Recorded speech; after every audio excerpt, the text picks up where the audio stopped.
আসলে যে কোনো রোগের চিকিৎসার সাথে কিন্তু তার প্রতিকারটাও খুব ইম্পর্টেন্ট। আমরা ডাক্তাররা আসলে ঔষধ দেই, আমরা ডাক্তাররা তার সার্জারি করি, আমরা যারা সার্জন তারা সার্জারি করি, কিন্তু সর্বোপরি আমাদের রুগীদের যে সচেতনতাটা দরকার। অনেক রুগীরাই আমাকে এটা প্রশ্ন করে যে স্যার আমি তো কিছুদিন ভালো থাকছি আবার হচ্ছে। তখন আমরা একটু ভেতরে ঢুকে রুগীকে যখন জিজ্ঞাসা করি তখন কিন্তু রুগীদের কাছ থেকে এটা বেরিয়ে আসে যে স্যার আমি যখন একটু ভালো থাকি তখন দেখা যায় খাবার দাবার আবার একটু স্যার আমার একটু অনিয়ম হয়ে যায়। রুগীরা হাসতে হাসতেই বলে, তখন আমরা বলি যে না, আপনি এই অনিয়মটা কিন্তু করা যাবে না, আপনাকে এই অনিয়মটা বন্ধ রাখতে হবে। আমি একটু সংক্ষেপে বলবো যে কিছু খাবার অ্যাভয়েড করা, যেমন দেশি মধু, পাকা কলা, পাকা পেঁপে, এগুলো রেগুলার মেনুতে রাখবেন।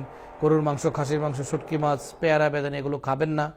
আবার একই সাথে পর্যাপ্ত পরিমাণে পানি খাবেন, নিয়মিত মলত্যাগের অভ্যাসটা রাখবেন, বাইরের জাঙ্ক ফুডগুলো অ্যাভয়েড করবেন।